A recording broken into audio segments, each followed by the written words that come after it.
Akkam jirtu lammiikoo nagaa keessanii aan Dr. Salaam Tafariin jedhama ogeettii fayyaati odeeffannoo adda addaa fi barumsa adda addaa waa'ee fayyaadhaan wal qabatee dhaga'uu barbaadu taanaan subscribe gochuun maatii ta'a. Har'a immoo waa'ee dhibee kaansarii balbala gadameessaa wajjin barannaa daqiiqaa muraasaaf nu wajjin tura. Kansariin balbala gadameessaa yookaan cervical cancer kan jennu vaayirasii human papilloma virus jedhamuudhaan daddarba. Vaayirasiin kun karaa maaliin daddarba isinitti fakkaata? Kan walqunnamtisaadhaan daddarba. Balbala gadameessaa jechuun qaama gadameessaa naannoo gara jalaatti kan argamu yookaan cervix kan jennudha. Dhibeen kunis vaayirasiidhaan daddarba. Vaayirasiin kunis human papilloma virus jedhama. Egaa vaayirasiin kun kan namarraa namatti daddarbu karaa walqunnamtii saalaati.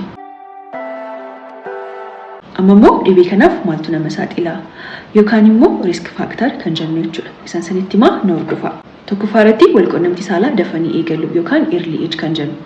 Inni lammaffaan immoo hiriyaa walqunnamtii saalaa baay'isanii qabaachuu.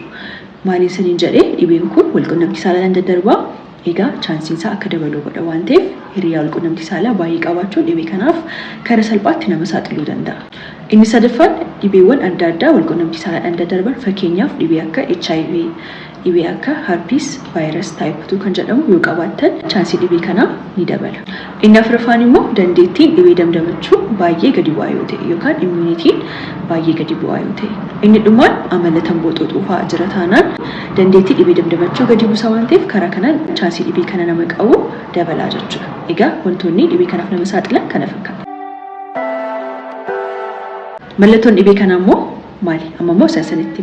Egaa dhibeen kun yeroo baay'ee mallattoo hin agarsiisu yookaan asymptomatic kan jennudha. Keessattuu dhibeen kun naannoo jalqabaa yeroo jalqabaaf nama qabu mallattoo hin agarsiisan. Garuu dhibeen kun yeroon isaa itti deemaa gaafa deemu dhibeen kun itti caalaa gaafa deemu mallattoo adda addaa qabaachuu danda'a. Mallattoowwan akka erga walqunnamtii saalaa raawwattaniiti dhiigufaa ta'uu danda'a. Yeroo walqunnamtii saalaa raawwattan dhukkubuufaa ta'uu danda'a. Dhiigni qaama saalaa keessan keessaa ba'uu danda'a yookaan vaginal bleeding kan jennu. Keessattuu dubartoota marsaa laguu isaanii arguu dhaabanii garuu immoo dhiigni qaama saalaa isaanii keessaa ba'aa yoo ta'e egaa dhibee kana shakkuu qabu. Mallattoonni kaan immoo dhangala'aan qaama saalaa keessaa ba'u baay'achuu danda'a yookaan vaginal discharge kan jennu jechuudha. Egaa mallattoon dhibee kanaa kana fakkaata. Akkamittiin dhibee kana immoo ittisna akkamittiin dhibeen kun akka nama hin qabne goona. Inni salphaadha. Talaallii yookaan vaaksiinii fudhachuudha. Vaaksiinii yookaan talaallii fudhachuudhaan dhibee kana naannoo %80 ofirraa ittisuun ni danda'ama. Inni kaan immoo mana yaalaa deemuudhaan qorannoo kaansarii balbala gadameessaa gochuu.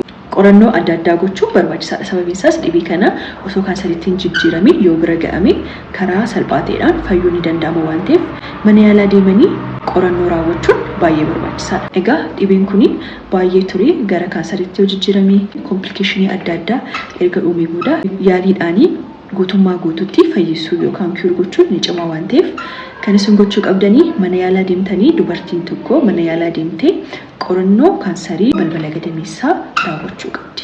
Kun baay'ee barbaachisaadha. Viidiyoo kana irratti barumsa argattan laayik gochuun dagatinaa waan dhaggeeffattaniif galatooma.